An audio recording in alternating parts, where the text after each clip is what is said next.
Assalamualaikum warahmatullahi wabarakatuh. Selamat pagi Bapak dan Ibu Guru SMK Muhammadiyah 3 Gresik. Selamat pagi juga anak-anakku yang saya banggakan dan juga ibu-ibu wali murid yang khusus saya undang ke sini untuk mendengarkan dan juga untuk menyimak bagaimana pemetaan aset yang ada di SMK tercinta kita, SMK Muhammadiyah 3 Gresik. Ya, mungkin sebelumnya ibu-ibu wali murid, anak-anak dan mungkin beberapa dewan guru bertanya-tanya sebenarnya ini tuh fungsinya apa yang akan kita dengarkan pada pagi hari ini. Jadi pemetaan aset itu nanti akan berhubungan dengan bagaimana kita berpikir mengenai sumber daya yang bisa dimanfaatkan di sekolah. Jadi dan dari sini nanti kita akan belajar untuk asset based thinking atau berpikir berdasarkan aset, bukan deficit based thinking atau berpikir berdasarkan kekurangan. Ya, kalau seandainya fokus kita hanya berpikir kekurangan yang ada di sekolah, yang sekolah kita belum lengkap satu dan dua hal, ataupun mungkin sekolah kita itu belum menjadi sekolah maju, nanti kita akan stagnan, ya, atau mungkin kita akan merasa pesimis, akhirnya kita tidak tergerak untuk membenahi atau mungkin bekerja lebih dari apa yang sebenarnya kita bisa. Tetapi kalau kita sudah tahu aset yang ada di sekolah, maka kita akan tahu, oh sebenarnya ini tuh adalah peluang buat kita. Sebenarnya ini tuh kekurangan bisa kita rubah menjadi sebuah kelebihan, atau mungkin dari situ bisa kekurangan yang ada bisa menjadi sumber pembelajaran bagi kita maupun anak-anak kita, ya. Jadi aset di sini bukan sesuatu yang bernilai fisik atau materialis, nah, tapi ini akan kita kupas satu persatu. Nah, jadi tujuan pembelajaran, jadi CGP dapat mengidentifikasi berbagai sumber daya di daerah untuk sekolahnya dan strategi pemanfaatannya secara efektif. Selanjutnya, jadi Bapak Ibu Dewan Guru beserta murid dan wali murid yang saya hormati, kurang lebih ada 7 modal fisik yang bisa kita manfaatkan untuk sekolah kita, yaitu ada modal manusia yang pertama, yang kedua ada modal sosial, ketiga modal politik, agama dan budaya, lalu yang keempat ada modal fisik, modal lingkungan atau alam, dan modal finansial. Jadi finansial itu adalah aset terakhir yang bisa kita manfaatkan, seperti itu. Selanjutnya, nah, jadi modal manusia itu apa saja sih yang sebenarnya menjadi mungkin bibit kemajuan sekolah kita, ya, atau yang bisa kita dasarkan. Yang pertama, menurut saya setelah saya memetakan aset di SMK ini, modal manusia yang utama itu adalah kepala sekolah dan juga guru. Jadi sekolah kita alhamdulillah sekitar mungkin ada 45% guru yang sudah sertif, lalu ada sekitar mungkin 15% yang memiliki jasa strata 2. Nah, di sekolah kita juga ada 2 guru penggerak, Pak Hasan dan Bu Rama, sekaligus 1 pengajar praktek yaitu Bu Yuli, yang mana dari beliau-beliau kita bisa menipu banyak ilmu untuk mungkin kita imbaskan baik di kelas-kelas kita ataupun mungkin saat kita berkolaborasi dengan rekan sejauh luar pelajaran kita, seperti itu. Lalu ada wali murid yang memiliki beragam profesi, budaya, ekonomi, ya, dengan background dan heterogen ini, wali murid bisa kita ajak untuk berkolaborasi, ya, minimal berkolaborasi untuk mengetahui perkembangan pembelajaran ataupun mungkin karakter siswa di rumah, seperti itu. Selanjutnya, modal masa selanjutnya itu adalah komite sekolah, ya. Jadi komite ini juga membantu kita, ya, untuk mungkin membimbing kita dalam pengembangan praktek-praktek di sekolah. Dasarnya ada tenaga kependidikan, ya, ada TU dan juga operator yang bisa kita ajak kolaborasi dan ikut mengembangkan sekolah kita. Selanjutnya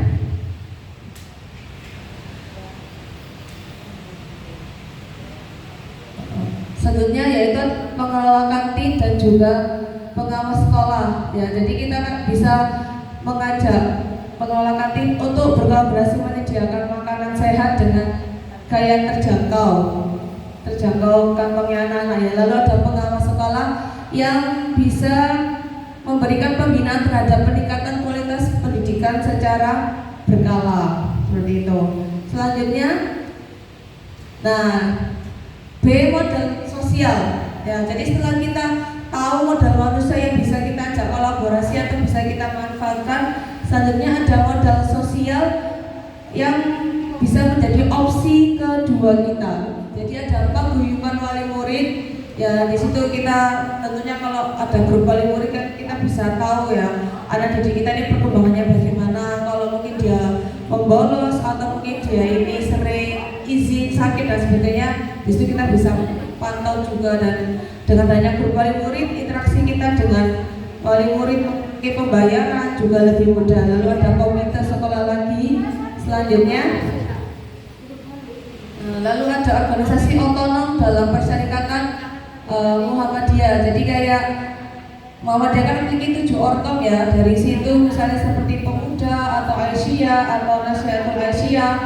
Lalu ada juga mungkin IPM, IKM. Nah, di situ bisa kita pakai untuk meluaskan jejaring kita, entah untuk menggait siswa baru dan untuk mungkin pengembangan murid-murid kita di luar sana untuk kegiatan sosial kemasyarakatan.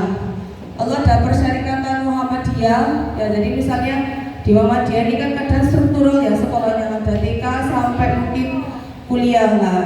Mungkin kita bisa lebih mudah menggait siswa baru dari organisasi Muhammadiyah sendiri, ataupun mungkin yang kuliah di UMG yang berasal dari SMA atau mungkin SMK Muhammadiyah 4 beasiswa berapa persen.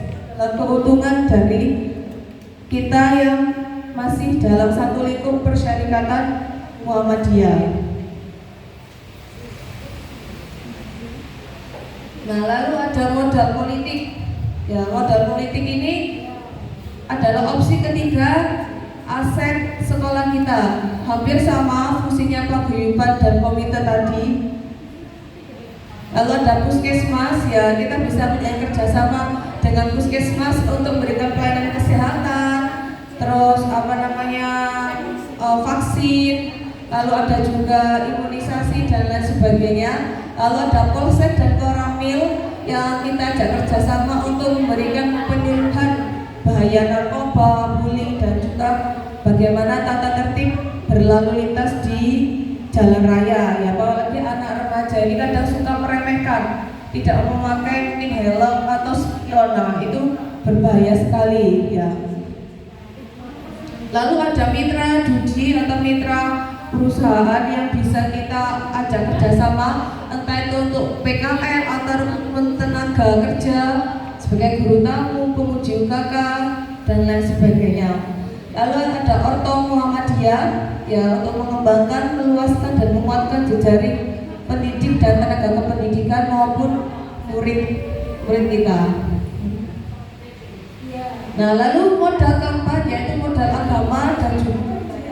Jadi saya melihat alhamdulillah di SMK kita ini mayoritas beragama Islam ya, tidak ada yang beragama non Islam, dan lingkungan sekitar sekolah kita pun juga kebanyakan beragama Islam. Nah, ini sebenarnya modal yang baik untuk kita juga. Karena kenapa? Pertama, masyarakat yang religius dan tokoh agama yang ada di sekitar sekolah kita itu bisa kita manfaatkan untuk menjadi narasumber sewaktu PHBI ataupun misalnya sewaktu pondok Ramadan dan lain sebagainya. Lalu di sekolah kita adalah ada komunitas seni, yang mana dari komunitas ini bakat anak-anak atau mungkin minat anak-anak, sekaligus melalui wadah ini kita juga bisa melestarikan budaya yang ada di sekitar lingkungan sekolah kita. Lalu dengan adanya masyarakat yang mayoritas masyarakat kita bersuku Jawa, pembelajaran untuk bahasa sebagai perwujudan penguatan karakter murid itu lebih mudah ya, karena hampir kita semua lahir dari satu suku yang sama, sekitar 90% semuanya bersuku Jawa.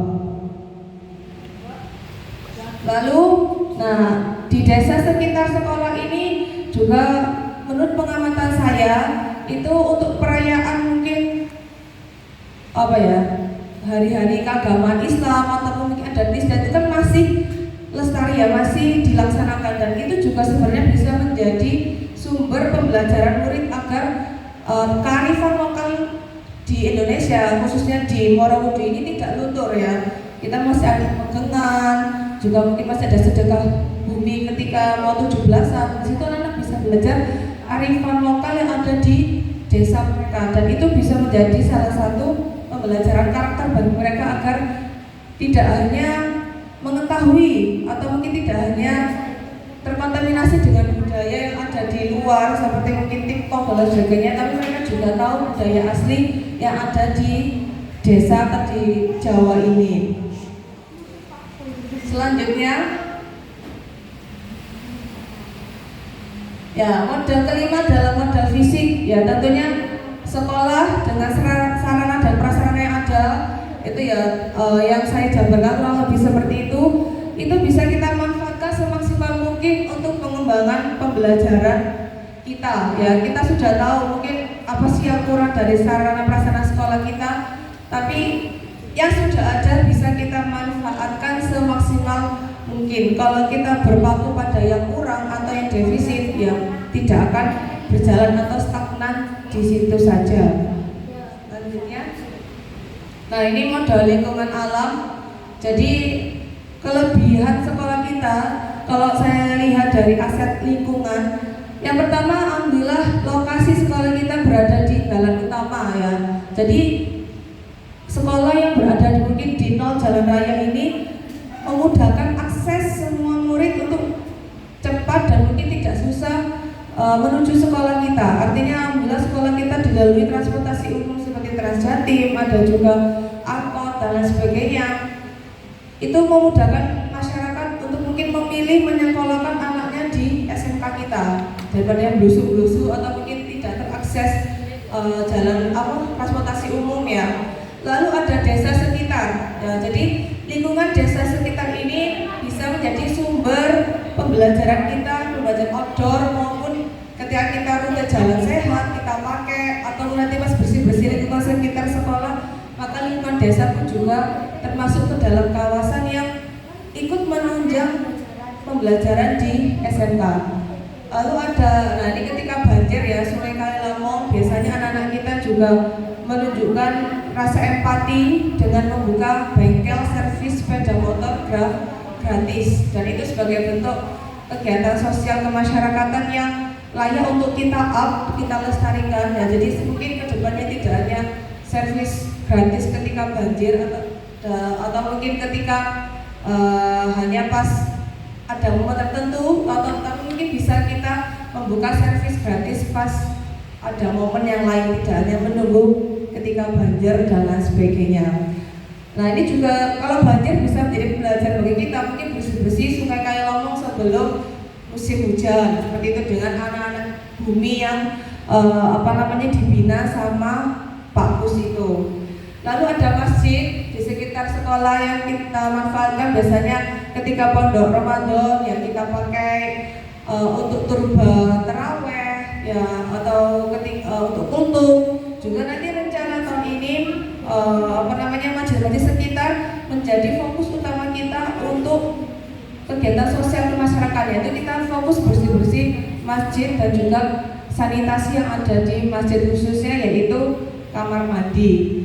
Lalu sentra industri makanan ringan yang ada di depan sekolah kita itu juga bisa menjadi sumber pembelajaran kewirausahaan bagi anak-anak ya. Anak-anak bisa terjun ke sana secara langsung, mungkin belajar ngeripek ataupun mungkin mengobservasi kira-kira makanan apa yang ketika dijual itu butuh modal sedikit tetapi bisa menghasilkan laba yang banyak, seperti itu. Dan dari situ mungkin juga kita bisa belajar jiwa kewirausahaan dari owner makanan ringan, seperti itu. Nah, menurut saya ini adalah 5 modal lingkungan alam yang bisa kita manfaatkan untuk pengembangan sekolah kita.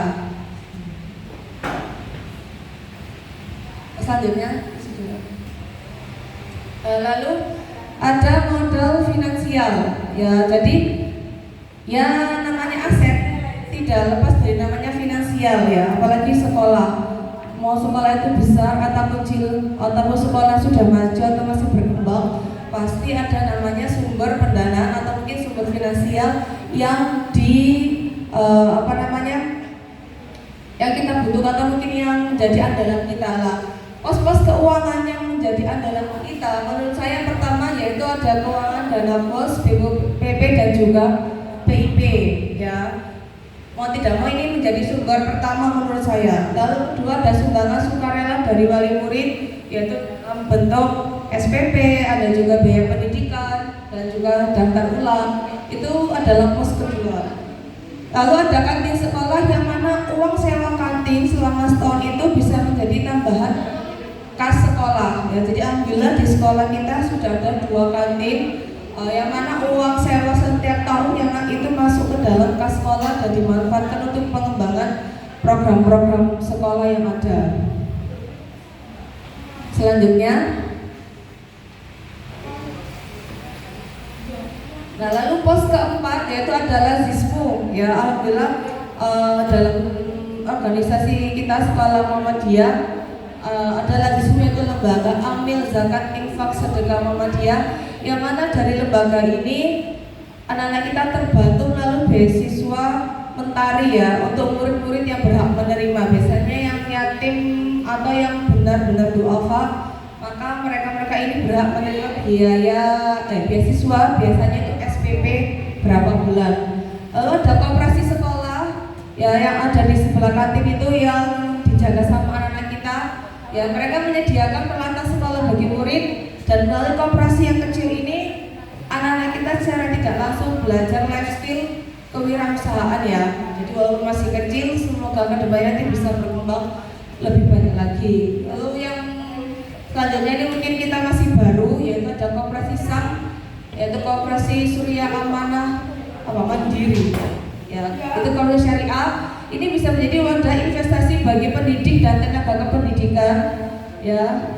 Walaupun mungkin belum semua guru mau berinvest di sini, tapi dari koperasi SAM ini mungkin ada wadah ya. Kalau ada guru-guru yang kelebihan uang, bingung mau taruh di mana biar muter menghasilkan, tuh bisa kita lempar ke koperasi SAM ini ya.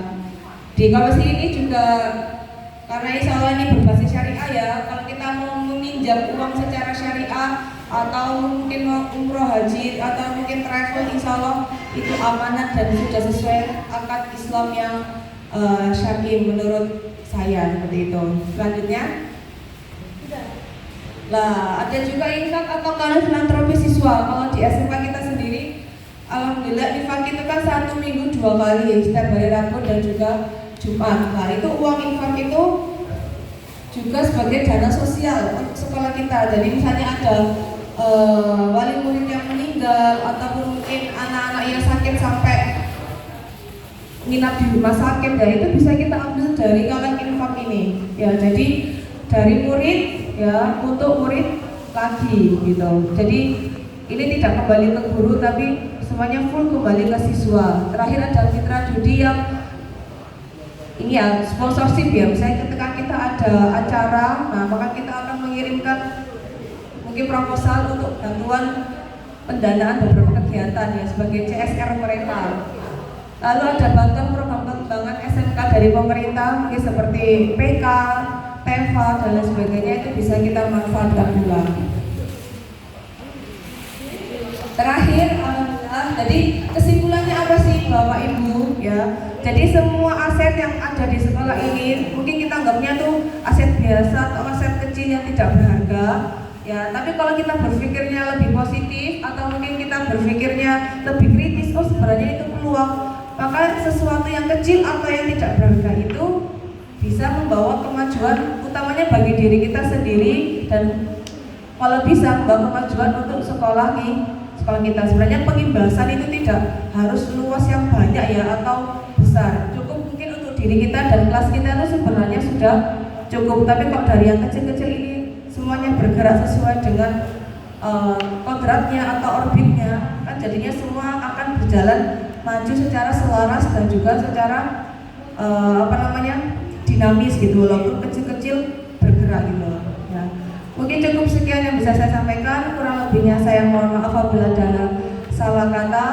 Ya, wabillahi taufiq wal hidayah, Wassalamualaikum warahmatullahi wabarakatuh.